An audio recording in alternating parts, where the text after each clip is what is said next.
Hello, everybody. Welcome to another episode of All Caps. I'm Isaac Anderson.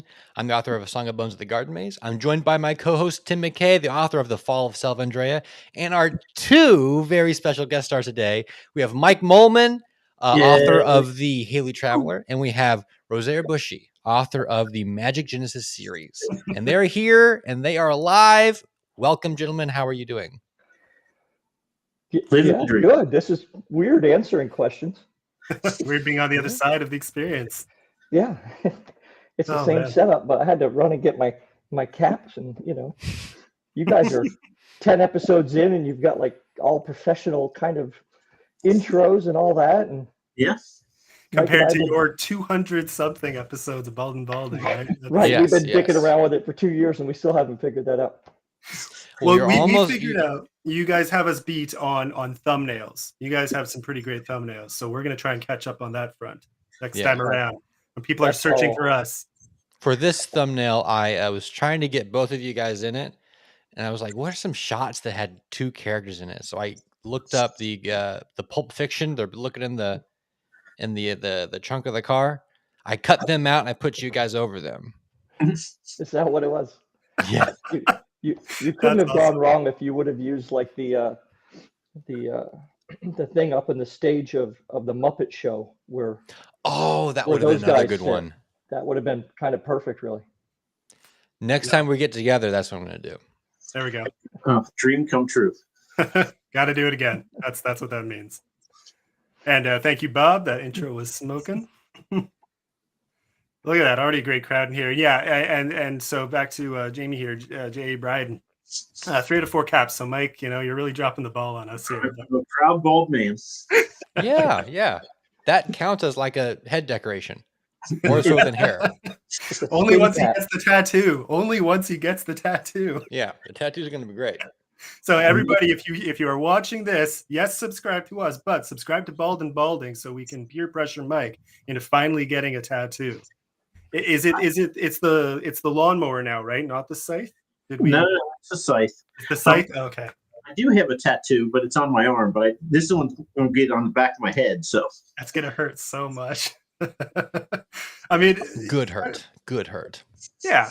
I don't imagine it being too bad, but it's just, it's not much between skin and bone there, That's, I guess that. So the goal for the tattoo is 300 or 400? 500. 500. Okay. Yeah, we're at 411 now, so. Nice. If you guys hit 1,000, 1K, you should commission puppets of yourselves so you can recreate the Muppets in the balcony. Oh, I thought you were going to say Ro would get a tattoo on his head. Ro is ink free, my friend.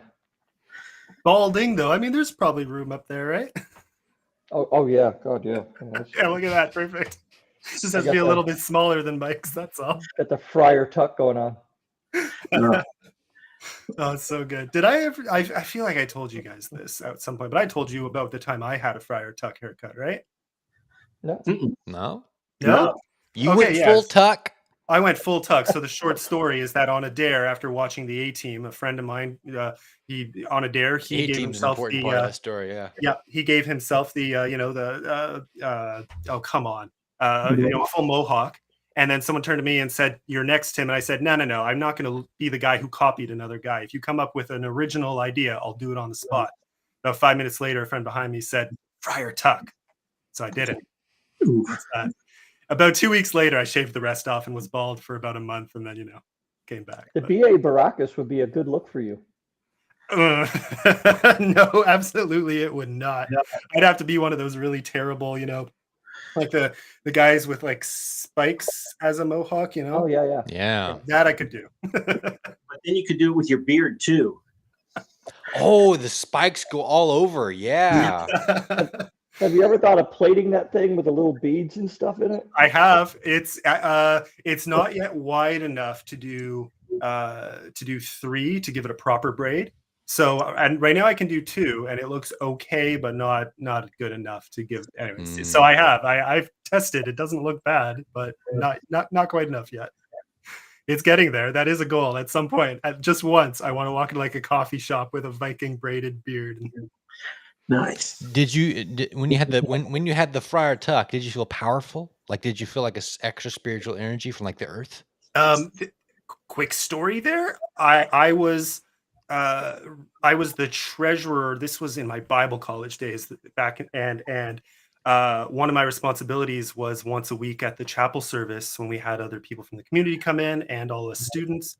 I was the one who usually ended up taking up the offering. So I snuck out, wrapped a brown fleece sheet around myself with a black scarf, and walked in with an open Bible, doing the Gregorian chant, full Monty Python style, hitting myself in the head as I walked towards the stage. Bring out the Holy Hand Grenade of Antioch. Every single person in the gym just stood up and started snapping pictures and cheering and laughing. I'm surprised I didn't get kicked out. It went very well. That's glorious. Yeah. I milked that thing for sure. Those were a very good 2 weeks of my life. So now that said, I'm not eager to get back to that style. So sorry guys, but I won't be joining you anytime soon. Pay good money to see that.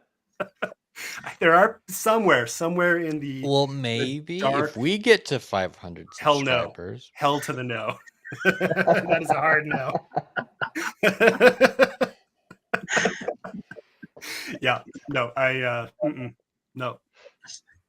So guys, tell us a bit more about first. I mean, we've got some fun planned tonight. We've got some fun games, maybe some fun reveals. Wait, you said you had some fun what? Games Planned? Yes. Wow, Mike's Yes. taking notes. Have you not seen their show, bro? Wow, I see. Yeah, you guys just wing it. We've never planned anything. This is kind of exciting. I spent all of 2 hours today I'm getting fully this on together. Oh my God, 2 hours. I don't spend that much in 6 months getting the guests.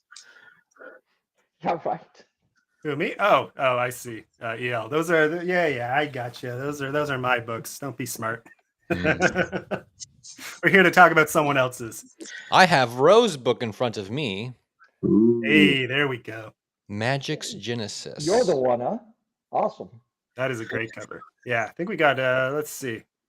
Got the whole series right here. Sorry, stolen from Amazon, so not the best quality pictures, but yeah, we'd love to hear a bit more about you guys finally get to talk about your books for once. So Yes. So this is where we want to hear the spiel that you give when you go to these conferences you guys are always going to. Cons? Yeah. What's your strategy for setting up at the con? How do you present yourselves? Because I want to go to a con and I want to learn from the masters. I prioritize getting set up fast and getting broken down fast. That's what's important to me. So I did a show with James Maxey, and he has 25 books, and he brings wooden bookshelves and has to assemble everything. And 10 minutes after the show is over, I'm like, well, see you next time. I'm out. And it all fits on one cart, and it's one trip. And that is what I focus on, is I'm not going to make multiple trips because I'm old and I'm slow. And yeah.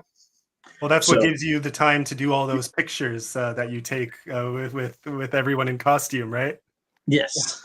That's so good. That's a really good idea though, doing that. And I always forget. It's one of those things I always want to do. But to interact with people in that way, it's such a good idea. Even if they don't buy anything, they'll at least kind of remember you and come back or send their friends over. The weirdest thing I ever had happen at a con is these two people came over, and one of them handed me a camera and said, yeah, just kind of, and he proposed to his girlfriend like right in front of my table, and I was the picture taker. That's for that. awesome.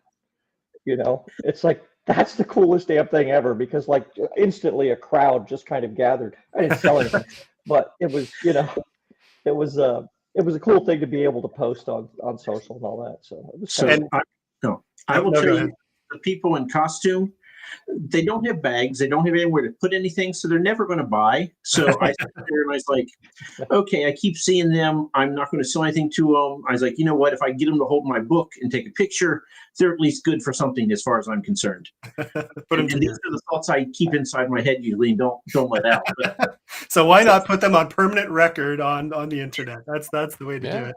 yeah, well, okay. I mean, if we're doing on Bald and Baldy, I'm not worried. No one watches us, so you know. But you guys are for glory, so now I've just horribly maimed my chances. We'll make sure we grab a snippet of this and just post it everywhere we can. There you go. Well, EL has a great question here. What's the next con for everyone? Mm. Where are you guys appearing next? This coming weekend, Uh, Big Lit Comic Con. yeah. Which one? Up in Tables. DC by That's a Dulles. DC, okay. Dulles Airport. Nice. That's awesome. Yeah. Any others? I feel like you said there was another one too coming up, or is it that's the big one? Then the following week, I'm just at a local brewery for a day, the Artisan Fair from 12 to 5 on a Sunday. That's So awesome. people drink a little alcohol and make bad decisions and buy lots of books. That's actually really smart. So That's actually really Yeah. smart. I love it. Yeah. In there's- Oklahoma, there was a little brewery local to me. I would go there to write sometimes. I got some good work done there. I Fair. drank beer. Did you really though? I did, yeah, Or yeah. Did you go back and look at it the next day and kind of like blah blah blah? A lot of that stuff made it into the final draft of Song of Bones, and then a little bit of it's in the next draft of the sequel that I'm editing right now. So the stuff made it in. Oh, nice. I've had a beer or two going into an exam. I haven't actually tried having anything while writing. I feel like I'm too nervous, but now It's a rare thing for me. Usually, I'm drinking decaf coffee at the Panera down the street. Mm. But yeah, I like to drink something. Like when the drink is empty, I'm usually done for the day. So I'm sipping slowly. It gets cold halfway through, but I don't really care. And then I keep on sipping. As long as I'm sipping, I'm working. Need a bigger Bigger glass. glass, yeah. Yeah.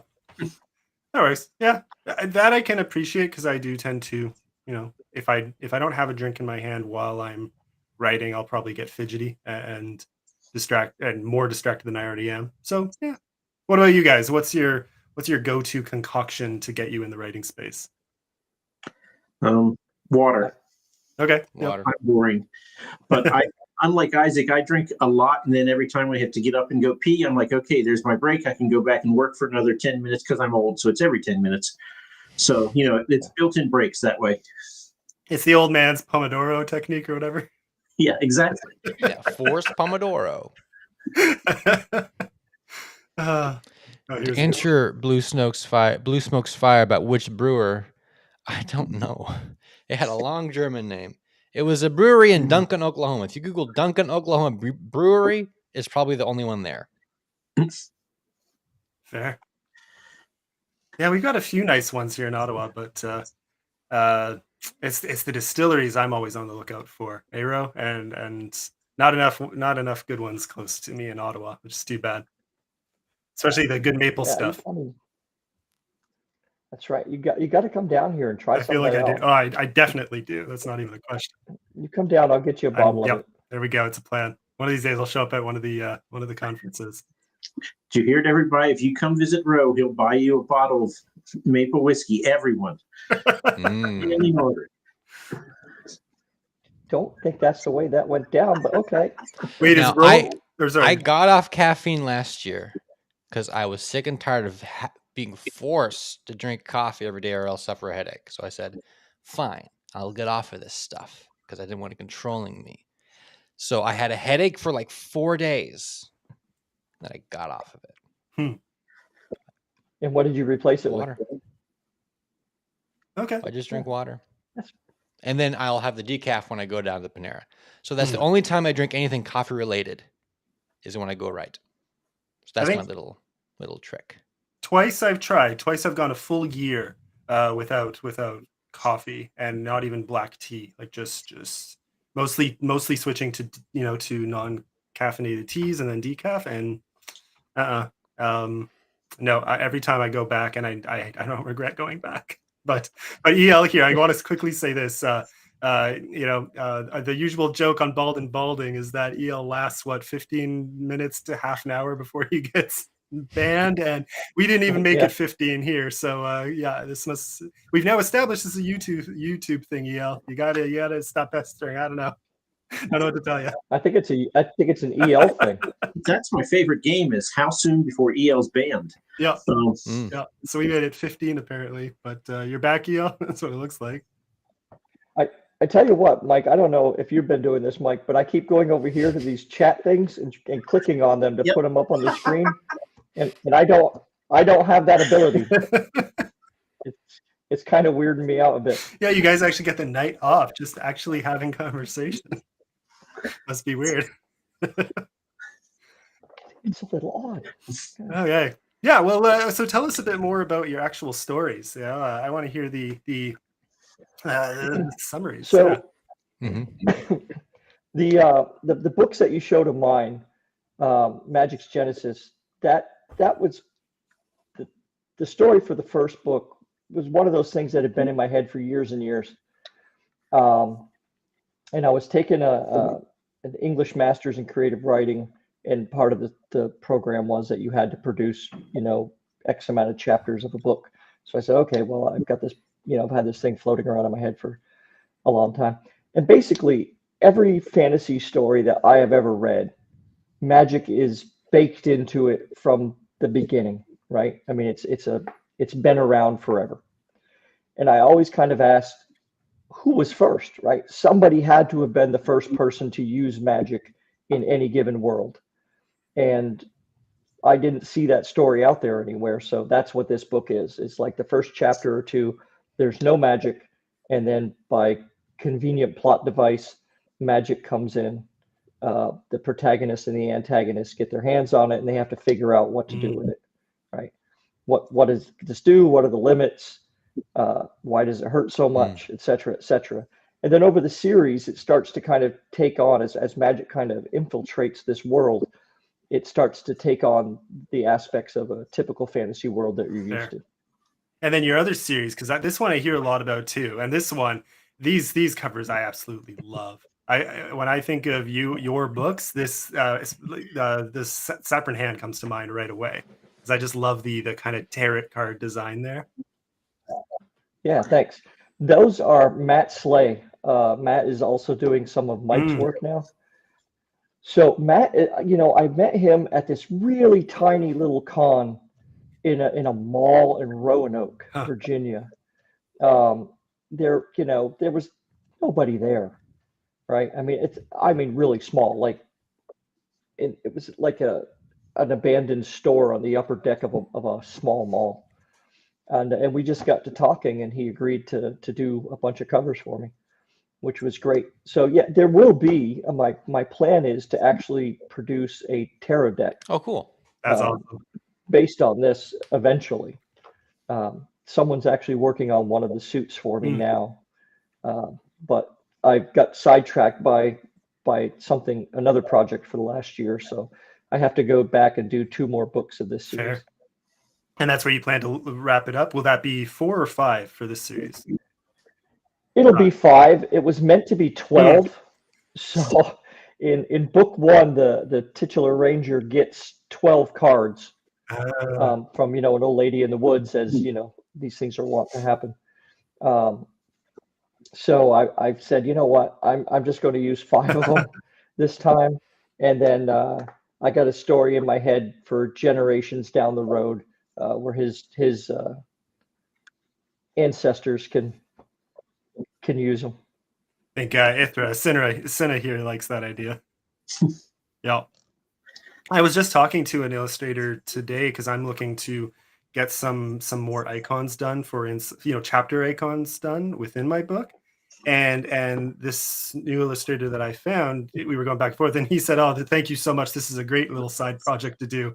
because he's been doing, I think, magic cards, and I forget the other thing he said. He'd been basically just normal illustrated covers and not tarot cards, but like Magic the Gathering and D&D. You got a Magic the Gathering artist? No, I think he's like I don't think he's doing it for the Magic, but for a similar game, it sounded like.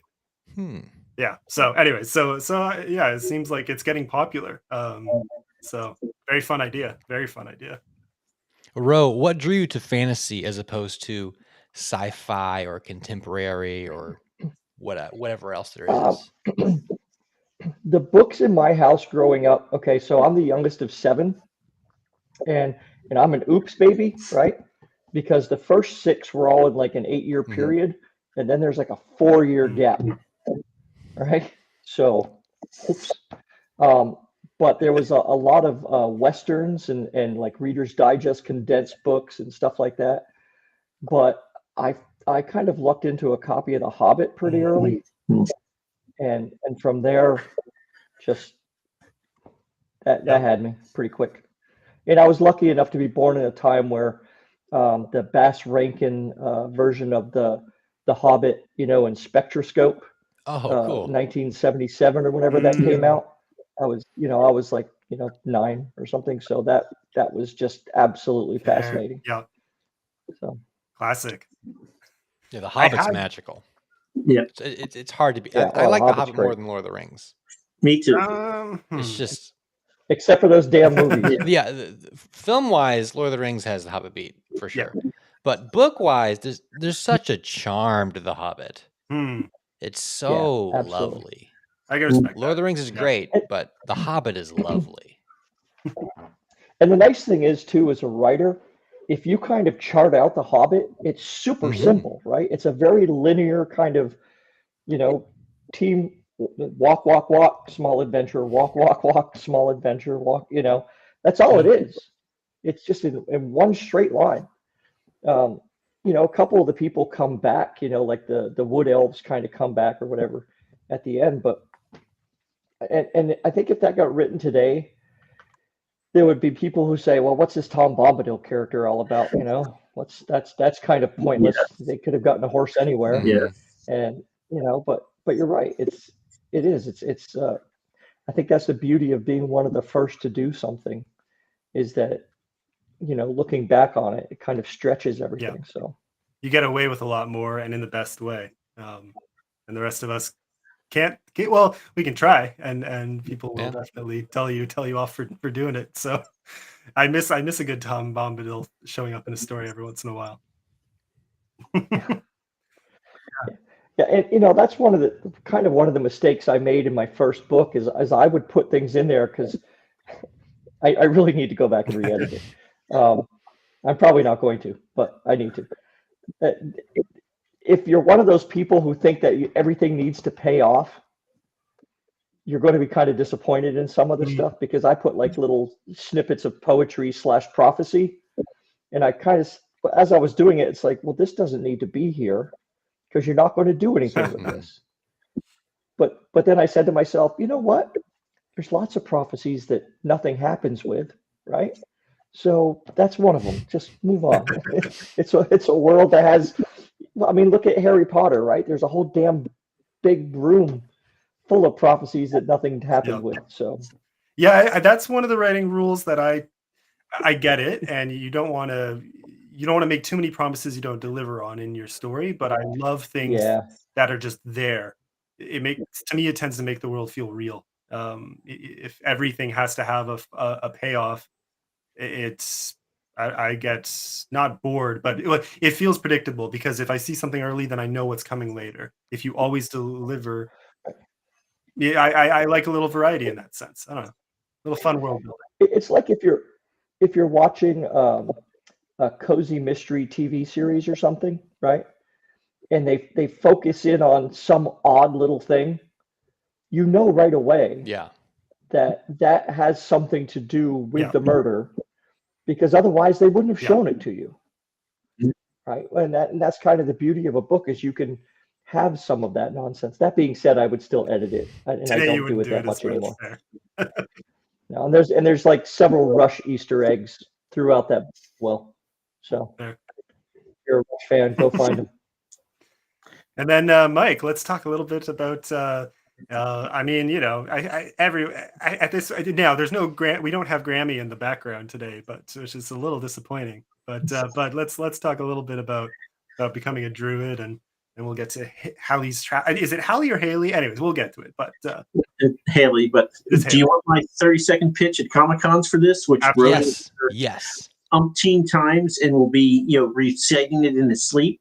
At this point, you know, I should instantly end up buying the next. I have the first. Never mind. You know what? What am I saying? I bought it now. Okay, someone in the chat should instantly buy all 4 books by the end of this. After you've refined this pitch so many times, right? So this is a test. This is absolutely a test. Okay, so the first book in the series is Becoming a Druid. That's Grommy on the cover. The important thing to remember about Grommy is that he's 20 years old and he makes frequent, really dumb decisions. So he goes on his quest to get this magical, mystical flower of yore, and his mentor's like, it's over there. So he goes and he gets it, and then everyone finds out he has it. So the rest of the book is fallout from that because everyone's trying to waylay him to take this flower away from him. The rest of the series is fallout for that because now that people know that this mystical flower exists, it's being whispered in the ears of kings, and they're saying, with this, I can change the balance of power. So it's going to end up in all-out war because Numbskull didn't keep his mouth shut. There you go. Pretty good. Having read it, yeah, great. It's yeah. Oh, it was actually a very fun read. And oh, sorry. Go Your main character is basically Jar Jar Binks. No, not that bad. He gets something right every once in a while, and he's not a Sith Lord. Does he have like a Pink Panther Clouseau kind of vibe about him? No, he's actually very powerful, but he's 20 and he's stupid. So, you know, half the time he creates his own problems, and then he has to get out of them. With lots of shape shifting, which I love. It's very fun. Yeah. Yeah, he's got an owl fetish.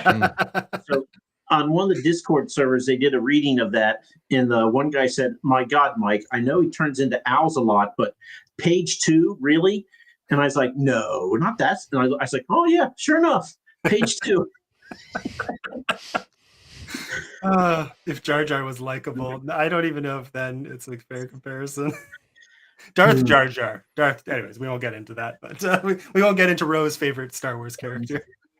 We have time. No, that's later. all right. You know, the thing about Mike's character is the fact that he's a bit of a numbskull is what makes him so endearing, though, right? Because it's so nice. It's kind of refreshing to have a character who doesn't play by the rules of polite society, I guess. Yeah. And who knows he's doing dumb things, but he does them anyway. And I think he does it just to piss people off a lot of times. What is the swearing on your channel, guys? Before I whatever you want, go too man. far. Yeah. My mom's probably watching, Okay, but all right. whatever you want. I think I already dropped at least one something or other earlier, so I think you're safe. If we're setting the tone. Shinna says, "Leave Jar Jar alone." No. When I was a child, Jar Jar is my favorite. Wait, no, this is what I want. Wait, that's okay. It's okay if he's your favorite when you're a child.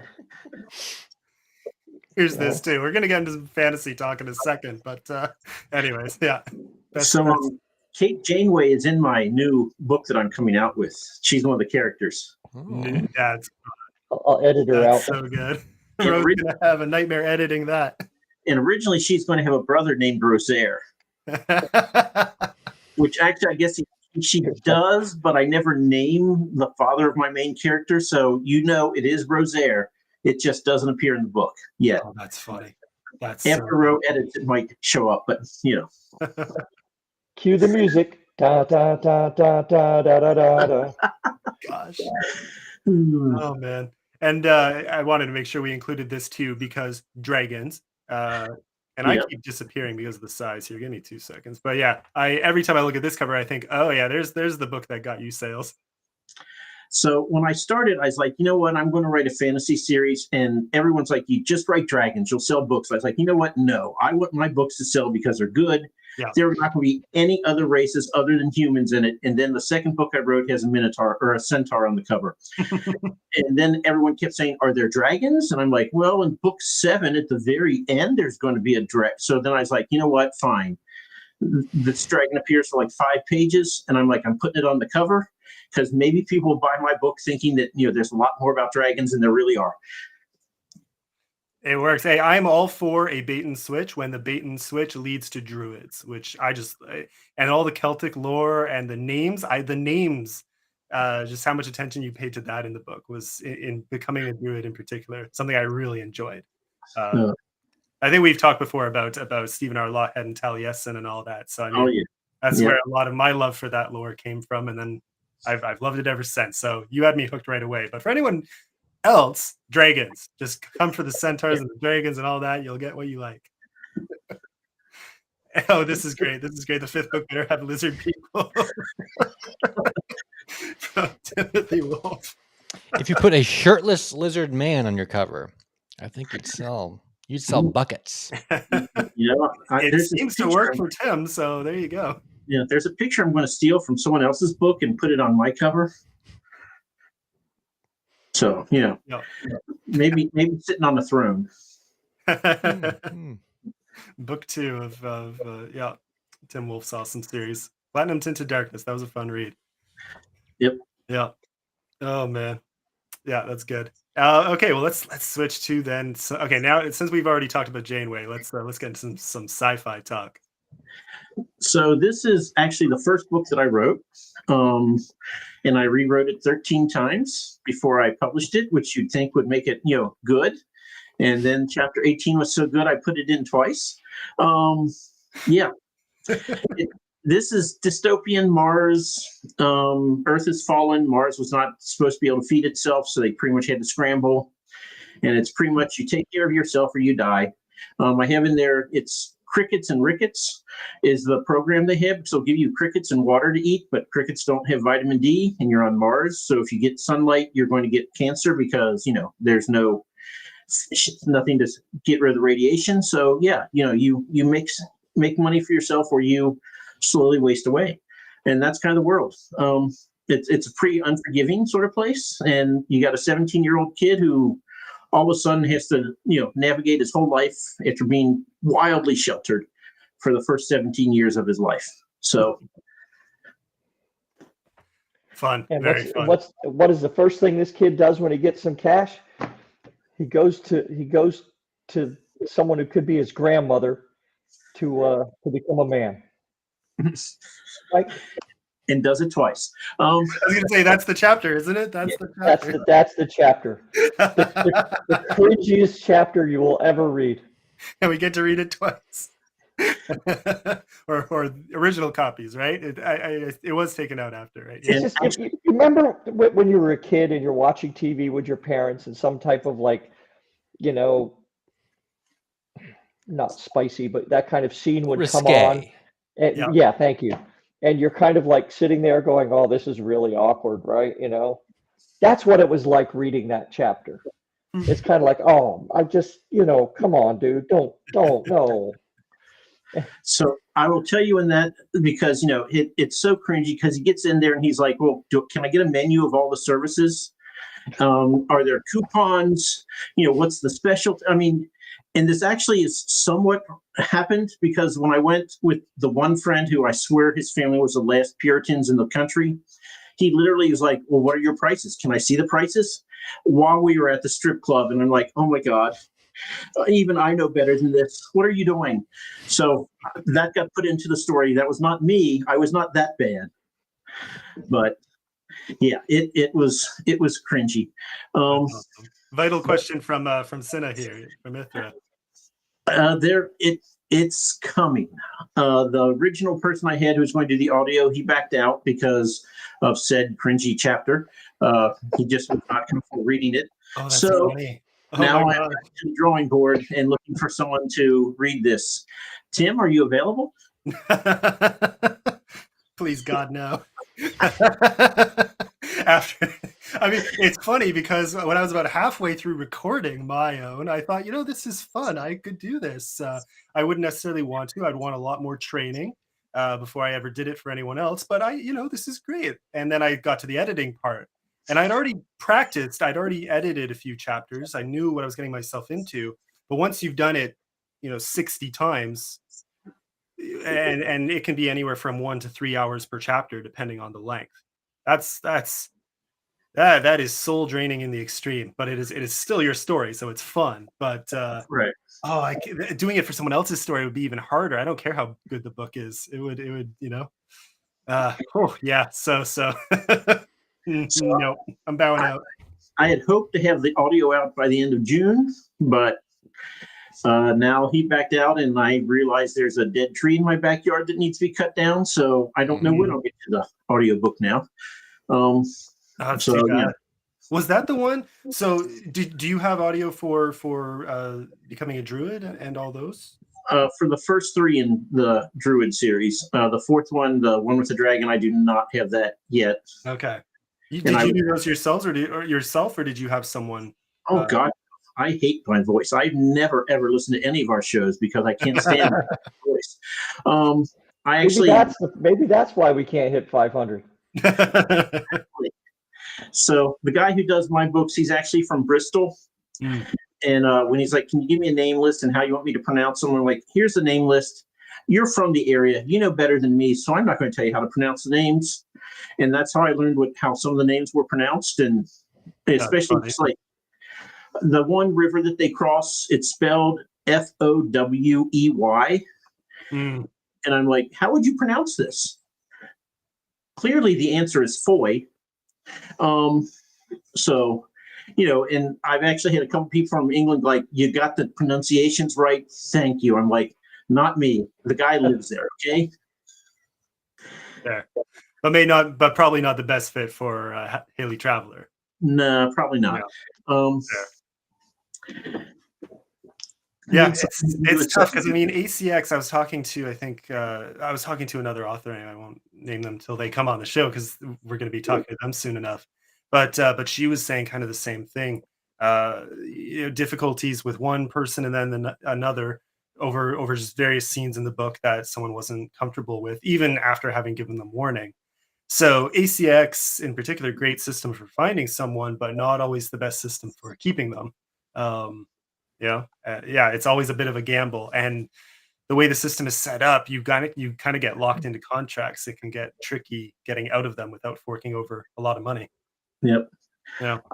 For Haley, I had 58 people audition within 24 hours when I put it up on ACX. Wild. That's But I get it.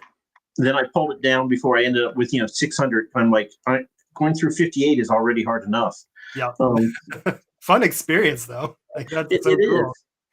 Except for you're like, "Oh, I really should have changed that sentence," and then everyone is reading it over and over again, and you're like, "Oh my God, where were my editors?" Yeah. Hear that, Ro? We're blaming you for this sentence in Mike's story. Yeah. You can blame me all you want as long as the check clears. That's kind of editing. Ro, how many authors do you edit for? Not nearly enough. I have plenty of openings. I've only actually done two people, maybe 3. I've done a little work for EL, and Mike, and there was a guy I did a sci-fi book for him, and another guy contacted me very recently. He's getting ready to finish up something, and I think he said he wants to work with me. So, what form of editing is that? Is that copy work, or is it developmental? Mike could probably answer this better than I could. I don't do like development editing, right? But I will be pretty detailed in my comments. So what I like to do is I'll fix stuff that's wrong, right? But I will put a lot of comments off to the side on a Word document. And sometimes they'll say, "Oh, I just love this right here," or "Don't you dare take this out," or "If you kill this person, you suck," right? And sometimes they'll be, "What the hell is this?" And I'm a very Gen X editor. So if you're, if you need your ego stroked and all that, find somebody else. But I'm not going to be a dick about it. But Yeah. what I want to do is I want to help you write better, because that way, the next time you bring me a book, it's not as much work for me. Yep. Mhm. But to do that, it's like this is why I made this change, right? So I'm not just going to make changes and not tell you why I did it. So hopefully there'll be a little bit of, and of course you have the right to not make changes if you don't want to, and that's perfectly fine. Yeah. What's it like editing for Mike? God. Because you've edited quite a few of his books. So what's it like seeing that progression of time? Well, Haley was fun because it was the first sci-fi book, right? And I realized I called him up on this and said, "Did you do like a whole shitload of research for this?" And he's like, "Yes, I did." It's like, well, it shows, right? I mean, I could tell reading it that he got a bunch of stuff right, you know? And then he said, chapter 18, though, he said, "Let me know if I need to keep that." It's like, oh, okay. That gives me something to look forward to as I'm reading it. And chapter 18, and I'm just kind of shaking my head as I'm reading it and thinking to myself, no, no, no. And then it gets to the end of it. It's like, yeah, you got to keep this because it's a character development issue, right? I mean, he needs to have kind of gone through this super blunky, painful thing to be where he is. I think things like that are why. So I'll do the same thing if I'm editing for someone and I see something that I think merits, a more developmental comment. I'll leave it, but I'm very careful because I'll usually give the benefit of the doubt unless it's just really obviously something that should not be there, and I'll wait till later to see if this thing that irked me there, if something else gives it context that suddenly makes, I'll still maybe comment on it saying, okay, this caught me off guard, and then maybe I'll come back to the comment later and I'll add to it or tweak it based on what I saw later. But I mean, that's why I had someone reach out to me recently saying, "Do you do developmental editing?" I said, "Hell to the no." I much prefer copy editing because I can add these things in as an extra, but I just would not want to make a career out of it. I don't know. So I'll tell you that Roe does a great job, and for me, also Gen X, because I've got some beta reads, and they do the compliment sandwich, and this is great, and then they want, and I'm like, oh my god, just stop and tell me what's wrong. Do not stop all this fluff. And Roe does not give fluff, and I take about 80% of what he says. I actually take, and then 20% I'm like, no, Roe, you're just wrong. And but I'm married. I've been called wrong before. But I mean, the copy editing I desperately need because I tell people I'm barely monolingual, especially with my writing. So there's lots of grammar and stuff, and don't even get me started on M dashes and N dashes and hyphens. Just don't do that. Aren't you the one who says we should only have one? Yes. One dash? Yeah. Only one raised horizontal line is necessary for the English language. You can get rid of the other two. I told E.L. Lyons that, and she did not explode, and she was very polite, and I was very impressed with her. We both know that's a lie, and she was hiding pure unmitigated rage, but well, she did it very well. Yeah. It's so good. Tim, though, you're right, Tim. I mean, I think when I've read some of EL's or Mike's stuff, and this might be a direct quote, I don't know, but I will put in the comments, "What the fuck is this?" Right? And then a few pages or chapters later, there'll be another comment. It's like, oh, okay, I get it now. Yeah, exactly. Never mind. But see, those honest reactions can be helpful to an author because you need to know the impact you're having on your reader. So that's why if you sugarcoat those "what the fuck" moments, it can actually not be helpful to that author. Even if they keep that thing in there are things they could do to make it hit a bit smoother, So it can still be helpful feedback. Yep. Hopefully. So yeah, Roe's about to get my book that I'm going to be publishing in July 25th. I've just now decided today. Hey. Just randomly threw a dart. Now, is that one novella, novel? What's coming? What's the one? That's the novella. That's the cover reveal that's coming up.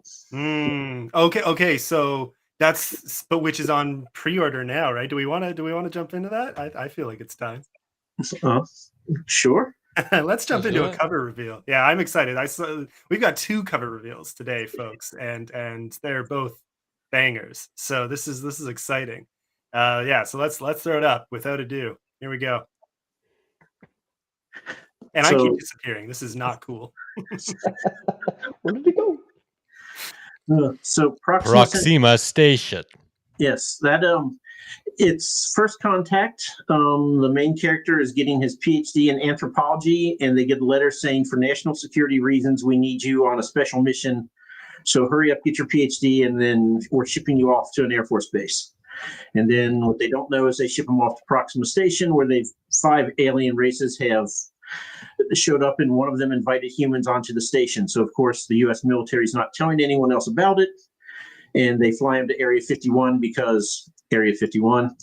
And then they take off for the station, and they go through a wormhole that EL is still mad at me because I didn't describe what it was like inside a wormhole.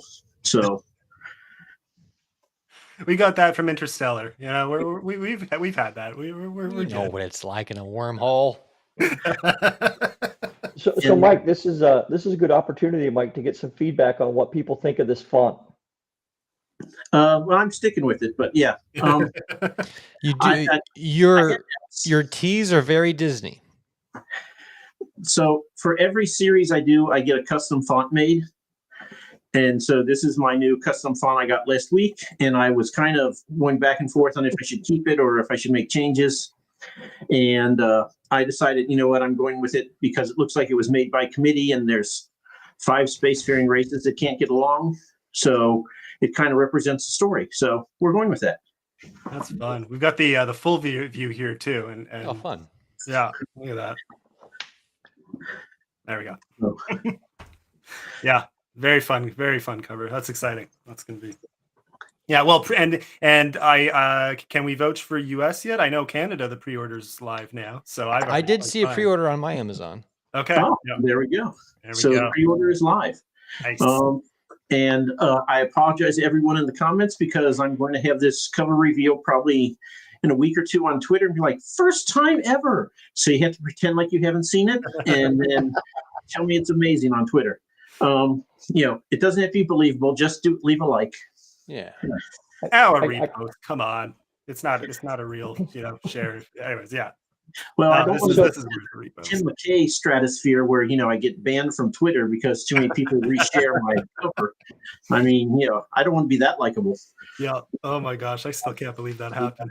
But hey, people came through, and luckily my cousin came through. Nepotism for the win when you actually know someone who works for the company. Nice. Yeah. That's the only reason we got to the bottom of it. But man, yeah, you know what? I'm just gonna leave that one up. Yeah.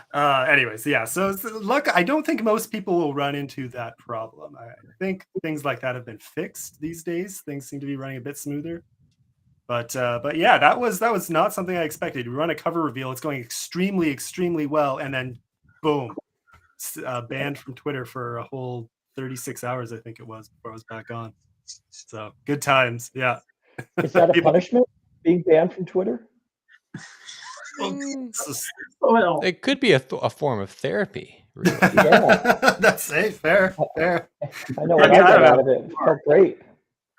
Depends on how close you are to your selling your book. That when you get banned, that's the determining factor if it's punishment or not. Yeah, if things are going badly, then why not? I'll take a break. That's a better time. Yeah, if it had happened, yeah. Anyways, you get it. No. Oh, I should probably add that the bad guy in this story is a guy named Tim Wolf. Yeah. Ooh. Oh, so good. Yeah, that's what we had going on up here. Is Tim Wolf like a wolf? Is he a wolf alien? He is not. He's just a human. He's actually he's a spook. Ooh. He's not very good, but he's a spook. So he's a fun villain. That's kind of villain. Oh, that's good. Yeah, that's exciting. I think that is. I don't know. I joke. I have my disclaimer at the beginning of my books, about not putting people I know into my books, and then I immediately go and do that. So, one of my my best friend's brother-in-law is essentially the source of all evil in my next book. Nice. Felt appropriate. I killed off my best friend in book 1 on the second page of chapter 1, etc. It's how I show. It's how I say thank you to the people who've really been there for me. So if I can just tell a fun story, my oldest brother, Tim, he's like, do not put me in your book. I do not want to be there. And I'm like, well, I'm not going to tell you, but you're actually Caradoc. You're in the book, but you won't realize it. And he read the book and he's like, you know what? I like these characters, but really I like Caradoc. Caradoc was great. You need to have more of him. And I'm like, Jesus. So now Caradoc has to die. That's awesome. Yeah. So I'm counting down the pages until I'm like, okay, I don't need you anymore for the plot. I can kill you off now. But, that's the spoiler for this. Well, with the book 7, it's going to be a massacre. So everyone's going to die. That's awesome. Oh, hey. Well, and there was a funny comment earlier from Nathan about doing your cover reveals in quarters like we did for his, but we revealed most of them. I think we revealed the important bits of that cover right away. So but there's someone else you got to have on your show next, guys.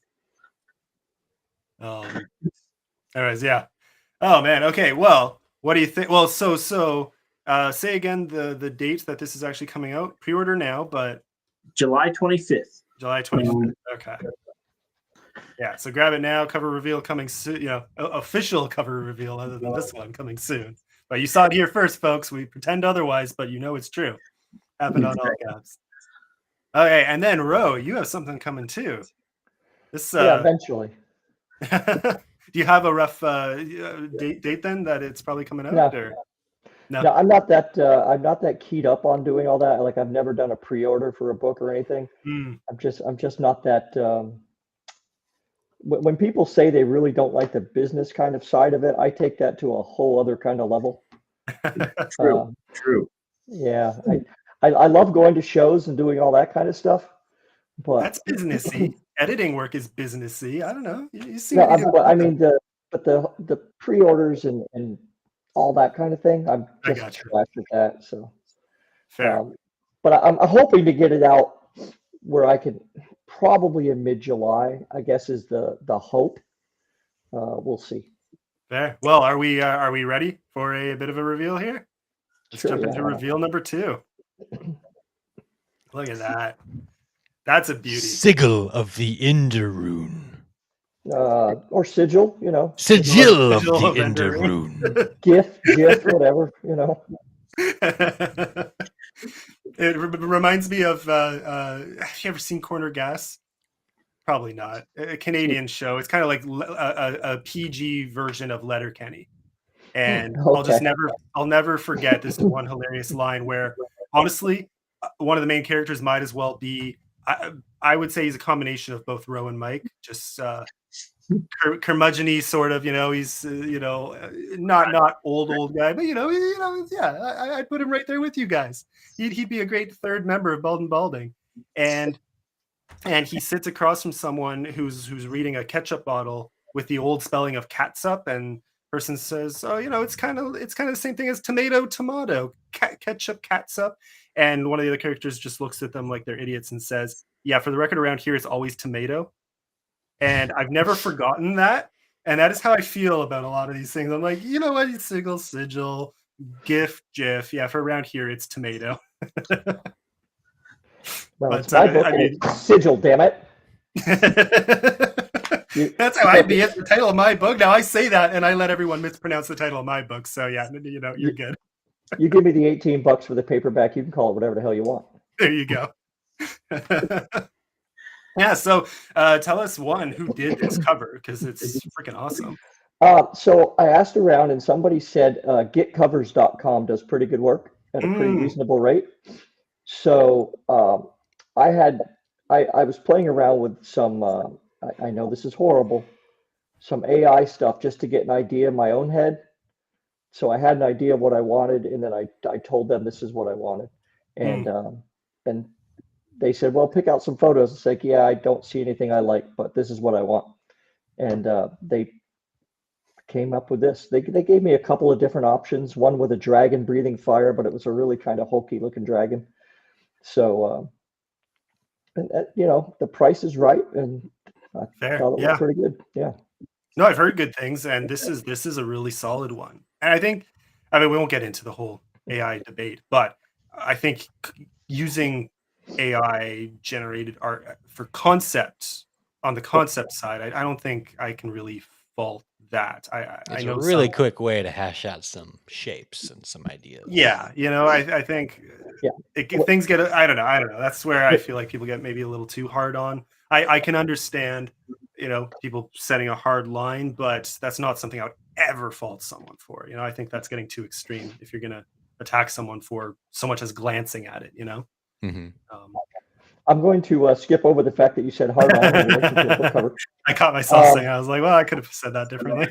There was a quote from last week too that came out pretty well, and I thought, yeah, I got to keep sneaking these in here for the clips, you know.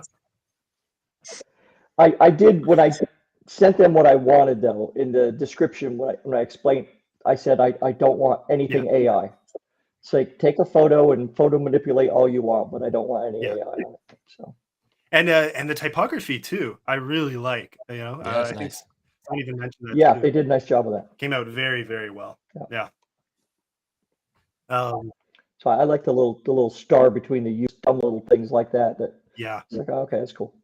Yeah, and with the dragon icon itself, you know, swirling through the letters. Yeah, just very well done. So tell us about this story. This actually, so about a year or so ago, Mike and I were talking to Michael Roberti, and he was telling us about his story, and he had some thing with like tattoos and magic and all that kind of thing, and I forget all it was, but I remember saying on the show, oh my God, I just had this idea from what he said. So I scribbled down a note, and that's where this came from. So it's a world where all magic has to be written down, right? You have to, when you write a spell and you say it, your little piece of paper turns to dust. And spell strength is based on the length and thickness. And so magic users learn to write very thin, long, they have to stay connected, right? Like, remember when you, I don't know if you learned cursive or not, Yeah. everything, the pen can't come off the paper, right? So the more ink you can use, the longer kind of thing. So it's, you know, they would be writing in circles. They'd start in the center of a piece of paper and just spin the paper as they write and just kind of write in a circular pattern, really, really long. That makes a really powerful spell, or really, really thick. But this is kind of a chosen one kind of thing. So the hero of the story, Finial,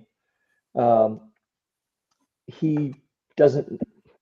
It's going to be how much? I don't know how much I can say. That's spoiling. Yeah.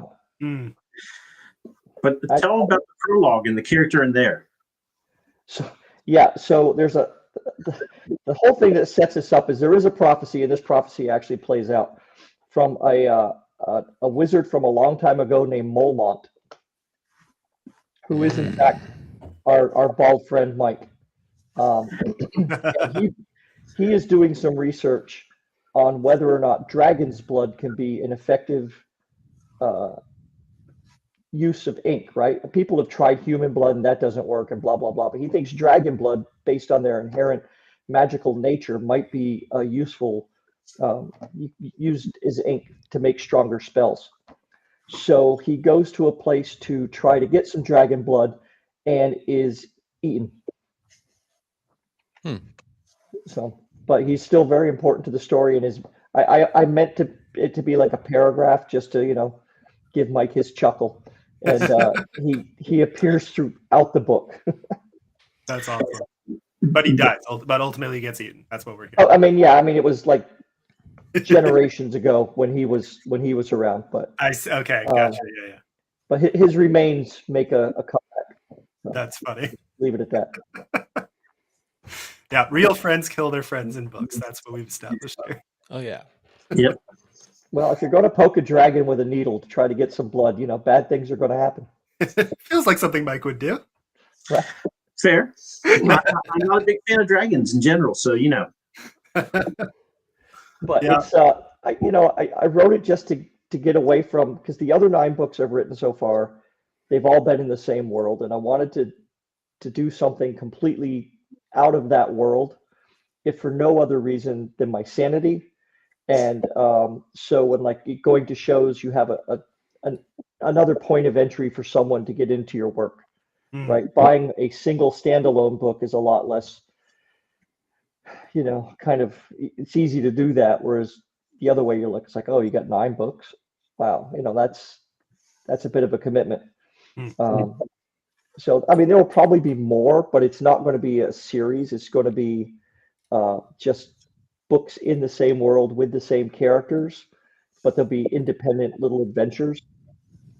And how long roughly does it come to? This right now, I am at just a smidge under 100,000 words. Hear that, Mike? that's fine. 120 is the cutoff.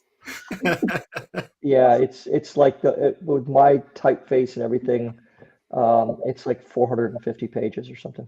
Yeah, that's great. I love it. But, I mean, you know how in D&D campaigns, everybody always, your team is built in a tavern or something, right? This essentially is that tavern scene. Fun. So when I do another book, the team has been built from this. No, very fun. And do you have plans for? Well, I should have asked this about your other books too. But do you have plans? Because of course we have Cinna here. So audio plans. Have you done any audiobooks, and do you plan on that? I have not, because I am a business cheap. No, I just haven't done it. I'd say royalty share, but I can't anymore based on my experience. So hopefully it was just a one-off. I get the sense a lot of people do pretty well for themselves with royalty share ACX. But yeah, anyways, I'm very happy to do it myself at this point, except not everyone has that kind of time. So I will just tell you in general, like this month I've sold 25 books and I don't advertise, and I've done no Comic-Cons this month. Nice. And 22 of them are audiobook. Yeah. So Oh wow. yeah. If you can do an audiobook, do it. Worth it. Yeah, that's what I kept hearing. So Yeah. I might do that with this one. We'll see how it goes. We'll see what the reaction to it is. yeah. Well, when you do post this around on social media, Blue Sky, are you on I know you're on Blue Sky. Are you on Instagram? I am. I have an account, right? For books, yeah. I have a TikTok Oh, hey. account that I was doing. I was posting some videos on that before it was supposed to go away, and then I just said, okay, well, it's going to go away. I'll just stop. But it hasn't gone away, so I need to get back into that. I mean, that's not too bad. It doesn't take that long to do it, and you rack up followers pretty quickly with that. I think I still got like 600 or Oh wow, something yeah. somehow. But I mean, it's just literally offering editing tips and things like that. That's all it is. That'd be fun to check out. Yeah, I temporarily I created an account. I put up 2 videos and then I stopped. So I really should actually put some effort into it. But yeah, it's one of those things, right? I mean, you've got all of these different things you're trying to do. You've only got so much time to do them. So where are you going to prioritize your time? So. Yeah, now I am. This is a great sell because all of us are really. I follow Ro on TikTok. I've seen his TikToks. There, yeah. Well, all that to say, when you start posting out this reveal, we'll be sure to share it around, and because I mean, this is a fun, very cool cover. Yeah, thank you. I've got to do the back. That's the thing. I've written 100,000 words for the book. I got to write the 50 words for the back of it. And I'm just. Do you find that hard? Like I feel like most authors say that's the hardest part, but. Oh, it's dental surgery. So that's pretty bad. But I will probably cop out and just use the prophecy thing. But I tell you one thing I did with this book though, because it was all had to do with writing and that, I went out and I bought a fountain pen and I wrote about 30,000 words of this book longhand on paper. And if you've never done that, give that a try. Fair. Yeah. Do I have mine around? Where's my fountain pen? I keep it next to me, but I don't always use it. So, yeah, I mean, I went out and bought one fountain pen. I think I have like 5 now. I don't know. it's here. Yeah, there we go. Now, I always thought that writing longhand would be horrible, right? Because you write so much slower than you think, and you can type a lot faster and all that. But I found that it's just the opposite because you are writing a little more slowly. It gives the thought a time to develop, right, as you're writing it. And then the added benefit is when you transcribe it onto, into a keyboard, into your computer, you kind of get to do a little edit to it right away when you're putting it in. The only bad part is you have stacks of paper lying around, that if they fall to the floor, you cannot get them in any kind of order again. But I've heard people recommend that exact strategy. And I think for me, it's just I already type slow enough as it is, and I write that much slower. I think it's for me it would be too much time lost. But then again, I do my copy work thing where I essentially type it once and then retype it again in a new document. So it might as well be the same thing, and for the same reason, just to do some editing while retyping. For whatever reason, it's just a way for me to make sure I catch things as I go through. So it'd probably be worth doing. And plus I love cursive. I love being one of the last, groups that was taught cursive. I want to go back to that because it's part of your magic system. So, but I mean, that just baffles me that people aren't being taught cursive anymore. It's so much quicker. Oh, I worked at a VA hospital for a few years and like nurses and things like that, no idea. That's wild. Some of the doctors, some of the younger doctors now. So, I mean, if we ever get into a generational war with the young kids, if we need to send messages, all we got to do is write them in cursive and they'll never know what it says. And send them via snail mail and, they'll never. There you go. Yeah. There you go. Right. Stamp? What the hell is They can that? look in the mailbox. So good. I had a person once when I sold a book to the girl and I signed it and she grabbed it because, oh my God, I always wanted an autograph from someone who writes in squiggles. That hurts my soul. But it's so good. Oh, come on. Senna, Ezra, come on. I'm with Cinna. Cursive should die. Yeah, but you like Janeway. No, absolutely not. There's just something so elegant about it when it's done well. I mean, Yeah, the problem I've is most never of us seen it done well though. don't do it well.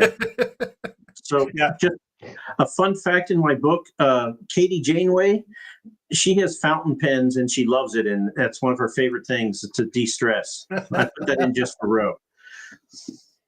Oh, see, one of my favorite parts of Yes. Oh, Ro, that was great. One of my favorite parts of joining the chat for Bald and Balding is just watching someone, usually, let's be honest, at this point it's usually me, bring up Janeway and Jar Jar and of course, Harry Potter and the true hero of Harry Potter, and going through the list to see if the author, passes. So I mean, yeah, I think Isaac and I were joking before coming on that we probably have well, I never watched enough of which not season, but you know what I mean, which season was Janeway? She was Voyager, yeah. So I never watched enough of Voyager, so it's not that fair for me to root not, but I just know I couldn't get into it, so that doesn't help. That's not a good sign. Yeah. And then so for anyone in the chat who hasn't seen Bald and Balding, let's quickly, give them an answer. So maybe chat, throw out who you think is the correct hero of Harry Potter. We'll get into that. Mike and I were talking the other day about possibly retiring all those questions and trying to come up. I'll with stop something watching. new. So, And, no, just kidding. Oh, Cinna, what's wrong with Janeway? I just didn't. She wasn't believe. I don't know. I just didn't like her as a captain. My Right? first when I- experience with Star Trek, I was a little kid. My parents got us a PlayStation 2. And the first game we got was called Star Trek Elite Force. And it was set in the Voyager Star Trek world. So my first captain was Janeway. And I knew she was the captain because whenever they gave you a gun at the beginning of the game, you're supposed to go on the holodeck and go down to the transport and save the day, whatever. You can run around and shoot everybody on the Enterprise or whatever. It's not Enterprise, is it? What's their ship called? Voyager. The Voyager. Yeah, the Voyager. Yeah, you can shoot everybody on the Voyager, and eventually you get overwhelmed by people and they take you down. But when you're in jail, Janeway, her little PlayStation 2 avatar walks in all stiff, and she's like, "I'm very disappointed in you," and then she leaves, and you're kind of just they're crying, and it says "Game Over." So is that a good experience or a bad experience? It was amazing. We would try to see how long we could last before Janeway got us. The mean lady made me cry. Yeah, that's Jane. You don't want to disappoint Janeway. I don't know. That'd be scarring. That's so good. Yeah, so I'd seen sporadically all over the map a few episodes here and there from several seasons, and then of course the Chris Pine movies came out, and I got to see that first one in theaters. That was mind blowing.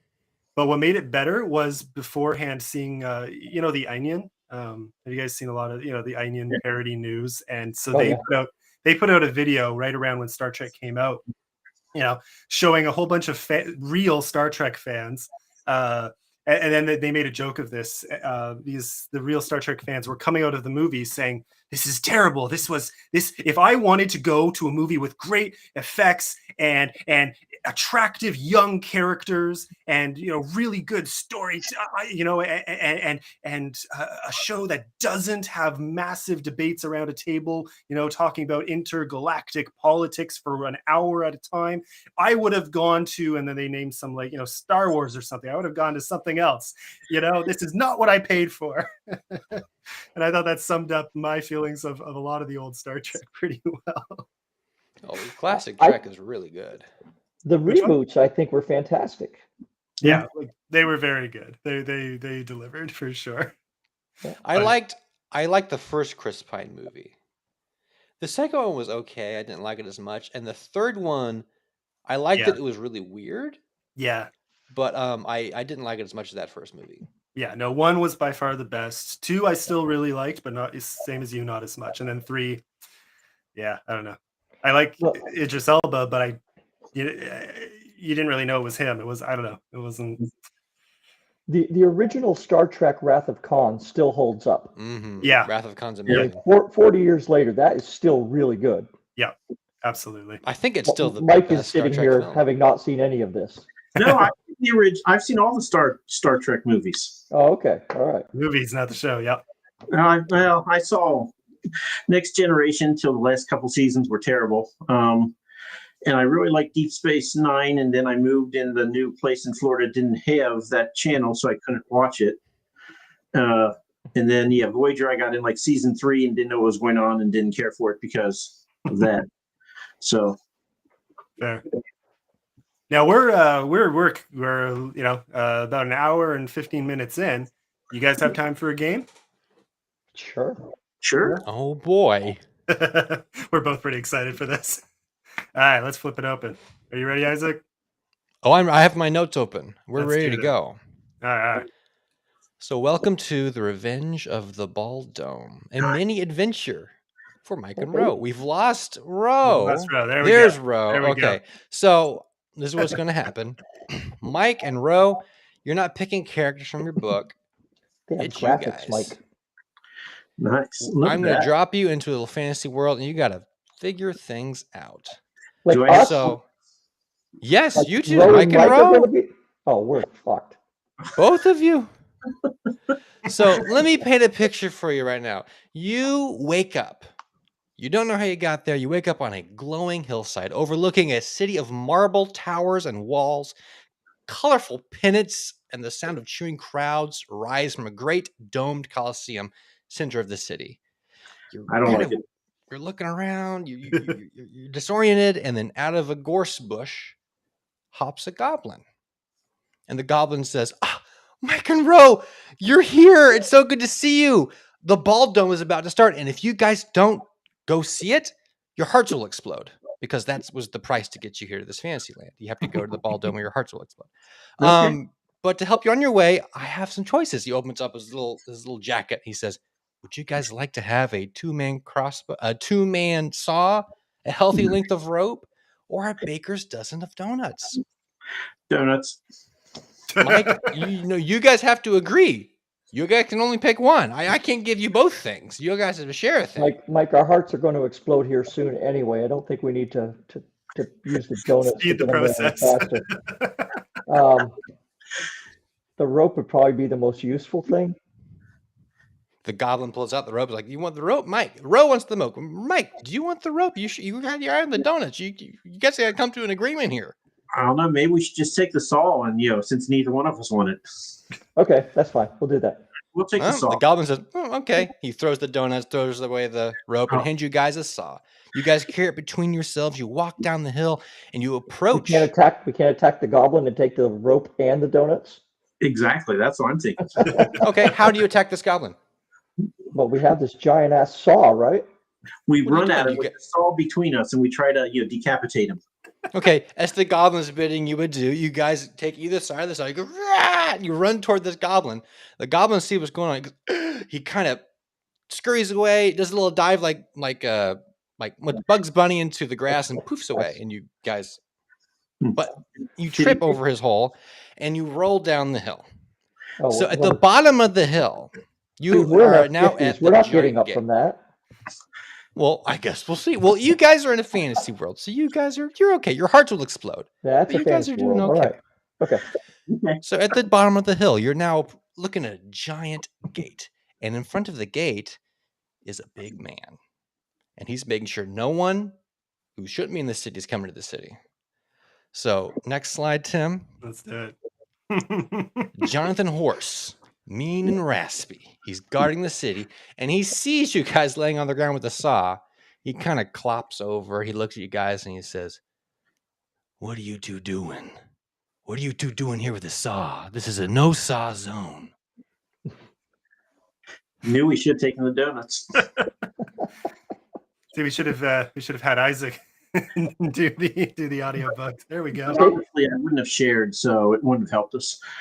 Take the saw and put it on its end and bend it and just play the saw, right? You can pluck it. Ooh, I like this.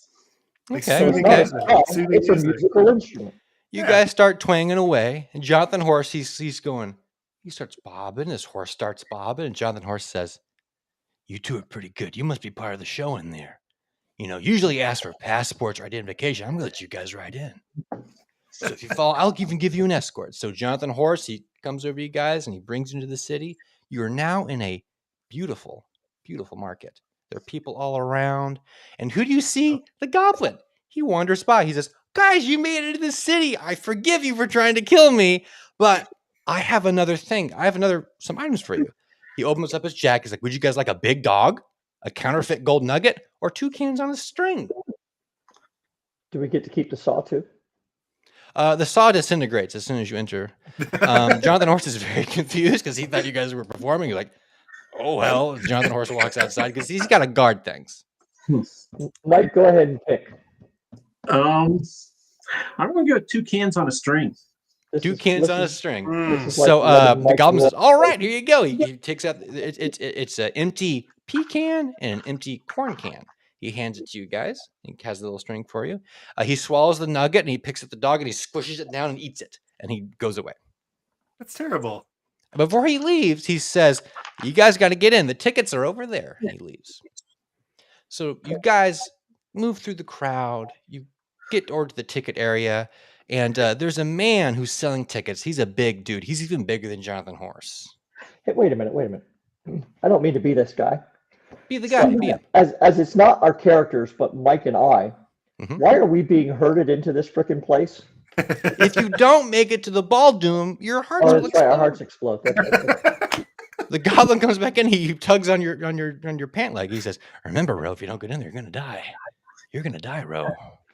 It's only minutes away." He Bastard. scurries away again. Okay. So you guys are at the ticket counter. There's a big man, cross-armed, looking at you guys. Next slide, please, Tim McKay. There we go. It's Gregory Pex. Gregory Pex don't wear no shirt. Gregory Pants barely wears pants. Gregory Peck, he looks at you guys. He says, "Sorry, we're all out of the economy tickets. All we have are tickets for the presidential seat, and they're expensive. Can you guys afford a ticket?" Oh, what do we So- have on us? You do a little pat check. You got nothing but 2 cans on a string. So since I have a face for radio, I hand Mhm. Ro one end of the one can and I go run around the corner so I can give him advice while not being seen. Okay, that's a good plan. I like that plan. I'm Gregory gonna talk. Pex, he sees you do this and he sees you run away. He says, "Okay, I guess okay." And he looks at Rose like, How are you gonna pay for these tickets?" Let me call somebody, Okay. and they have really good credit here. Hold on, I'll put you on the line with them. And I talk to right, and I say, "Hey," and I make up a presidential sounding name, and Okay. hand it back to the guy and say, "Talk to him." Okay, He's got our Gregory money. Pex picks up the can. He says, "Hello, this is Gregory Pex speaking." Hello, this is McKay Timothy, Oh, and I Mr. need Timothy. these 2 people in. Right away? Like right now? away. All right, if you say so. So he takes out 2 crisp golden tickets, hands it to Rose. Says, "Where'd your friend go? Were there He's 2 of getting you?" the Wonka bar. Oh, I would- okay. It's fantasy, so I'm going to say I come running back because we all know I'm not running in real life. Okay. He's like, "Here you go, gentlemen. Tell Timothy McCain I said hi." So he ushers you guys in. You're now in the ball dome. It's a giant coliseum. There's like a fancy battle going on in the middle there. There's dust flying. There's people cheering. People are throwing corn dogs. People are throwing chickens, like live chickens. And you're herded up to the presidential area. As you're going up, who do you bump into? Your goblin friend. And he's carrying 3 giant jugs of beverages. And he says, "Oh, Mike and Ro, you guys made it. And listen, I have something very funny to say. You guys weren't going to die at all. I just wanted to get you guys into this place. You're going to be fine. But hey, to make up for my trouble, I'll let you pick one of these drinks here. I got a red one, a blue one, and a green one. Which one you want?" I'm considering whether or not I want to punch this little bastard. He's doing this. Like, I with all the people there out in public, I'm like, the heart attack is sounding better all the time. Yeah, right. But, I mean, What, our logo is red. what do they do, little goblin dude? he's like, "Mm." I mean, our logo One of is- them may or may not give you a heart attack. There we go. I should tell you they have different effects on whether or not you drink it or throw it. Hmm. I don't know if that's important or not. Okay. Which one you want? Red, blue, or green? It's very simple. He takes a sip of each one, and he gets. It looks like he gets a little bit sick. And he's like, "Whoa!" Oh, he Yeah, actually. They're great. They're great. Trust me, they're great. Okay, all right. Well, that takes away my next action then. I was going to dump one on him. You're gonna dump one. Okay, which one are you gonna dump on him? No, I'm not going to now. If he just drank some out of each one. Okay, yeah. Mike, You do notice which, his skin is extra shiny now after he's drinking each one. yeah. Pick a color, Mike. Any color. You know, bald and balding, our color is red, so I think we have to go with red. All right. Okay. He Fair hands you choice. the red fizzy potion and he says, "Ta-ta, enjoy the show," and he runs away. As he's running, he kind of trips and he spills the stuff. And the last 2 potions fall on a man. And that first man, he gets the blue potion. And the blue potion was Elder God blood. And he turns into a gigantic ethereal being. And he starts, "Grrr," and people freak out. And he jumps into the ball dome to join the fun. And the green potion was cicadas. And cicadas swarm that man, and they're just all over him. But you got the red one. Excellent. So you go up to the presidential seats and you get your seat. You notice that your seats have been taken. Someone's sitting in your seats. And lo and behold, who is there? Next slide, please. It's JFK. And he's here for a good time. He sees you guys. He's like, hello, welcome to the Ball Dome. It's a very nice place here. What's your names? Sorry. At this point, I just throw the potion at him. Who has the potion, me or Ro? Because I'm throwing it at him. Mike has the potion. I'm just looking for exit wounds. Sometimes I feel dizzy right around here. Have you met my wife, Angelina Jolie? And he leans over to Angelina Jolie is sitting next to him. Like, she's a looker. So, Mike, you throw the potion at him? I throw the potion. Yeah. So you reel back, you throw that red potion as hard as you can. It hits JFK right in the face, goes all over him. He goes, my God, that is the best cherry Coke I've ever tasted. And he's licking his fingers like, thank you for the cherry Coke. And it was normal cherry. You picked the only one that wasn't magic. It was normal cherry Coke. But he's all sticky, and he's like, this is giving me flashbacks. Gods. And the guards come, and they grab Mike and Rowan. They kind of hustle you out. And as you're leaving, you feel a little tap on your shoulder. And it's the goblin. He says, you didn't make it to your seats. You're going to die now. I know I said you weren't going to die.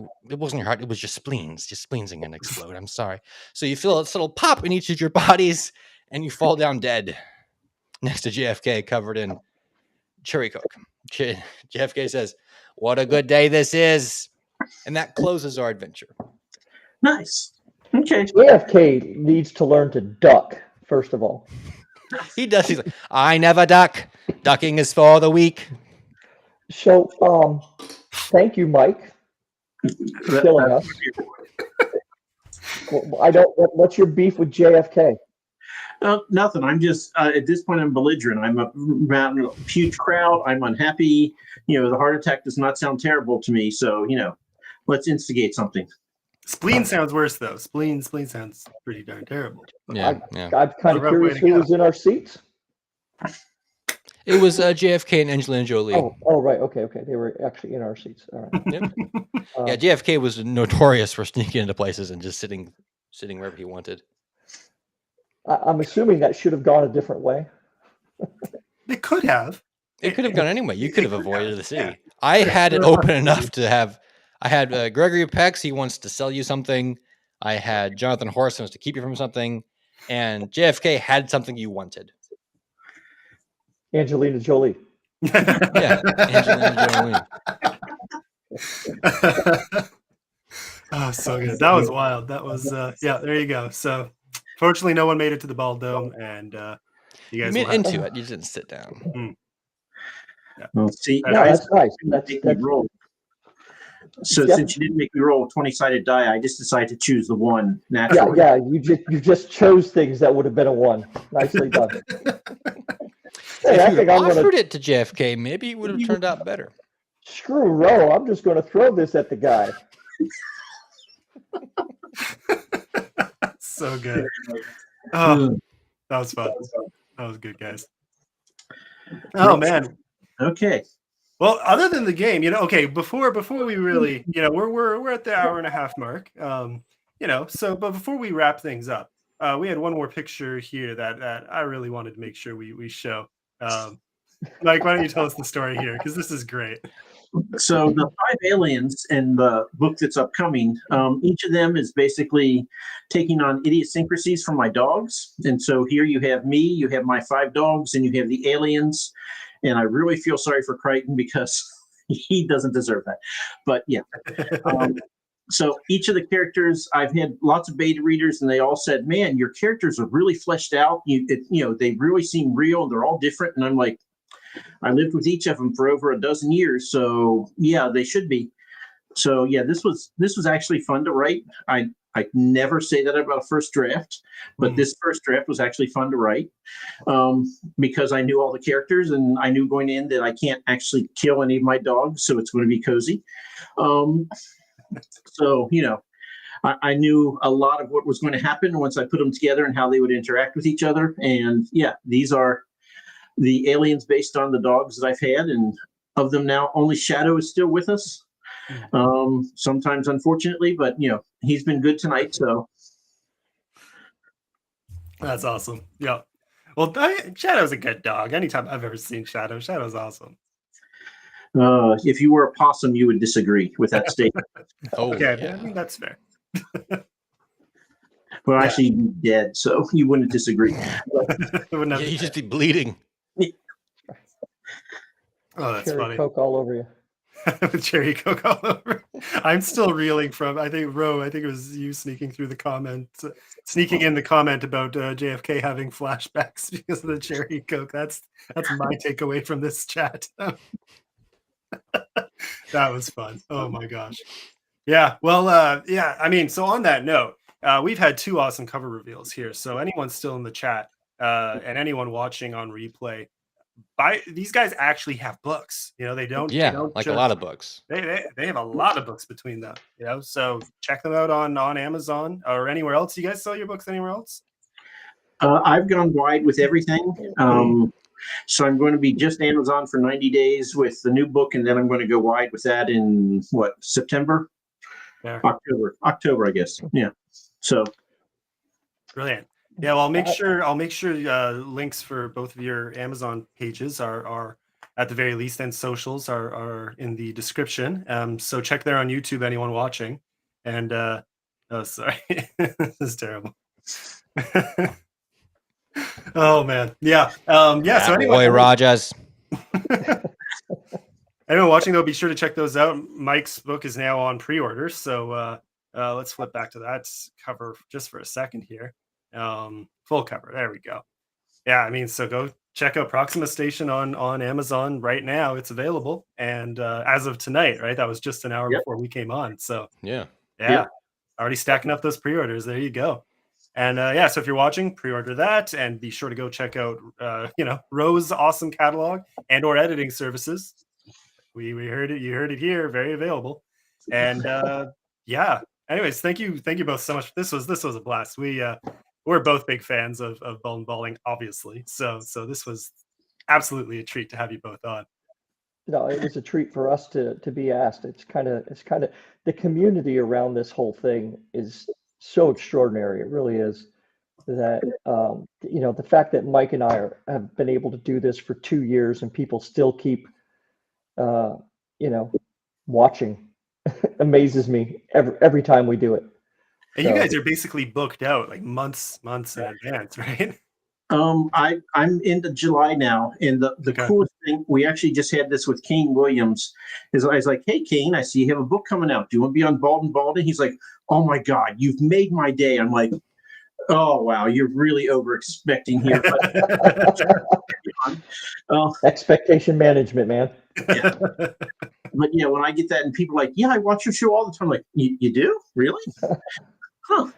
It's weird. Yeah. Well, it's nice too because it's we know it takes a lot, but you guys do it so regularly that it's great. It's something you can count on to show up, in your notifications at least once or twice a week, and that counts for something. And it's a place to hang out with great people like EL and Cinna, Ithra, and everyone in the chat here tonight. So you get to talk with other authors, with reviewers, like you said, this huge community that comes around something that you probably thought was just going to be you guys chatting over drinks, right? It's kind of cool how these things grow. Yep. It evolves. Yeah.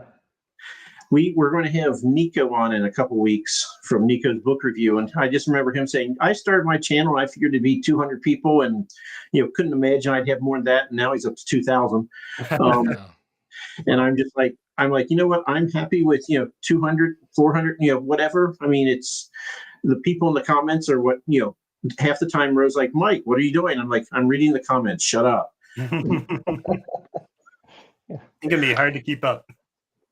So yeah. Anyways, yeah. But so on that note, everyone, please go subscribe to Bald and Balding. Go buy these guys' awesome books. Obviously like and subscribe here as well. And thanks so much for hanging out in the chat, everyone. And any final passing words before we sign off? When you guys get a new book, you got to come on Bald and Balding to talk about it. Oh, we will. Yes. You guys are a delight I love being on your show. Oh, that's a lie. We have been called a lot of things, but never that. Well, hey, I mean, I'll reach out once I know for sure when the audiobook is coming out, which should be Yeah. relatively soon. So maybe July, August, that kind of thing. We can chat about that. But yeah, you guys know I'll always take you up on that offer. We're going to be like, Tim, now we want to talk about your who your narrator is, and you have to get up and walk around and then sit back in the chair. Put on a different hat. Yeah, Take right. off your glasses. Yeah. Take off your hat. Reveal the Friar Tuck haircut. That is one of my fears, is that one of these days I'm gonna just I'm gonna take off my hat at the end of the day, and I'm gonna be missing all the hair on top. That'd be the horror. But so far, still going strong. Still, like it's there. It's a little higher than it used to be, but it's there.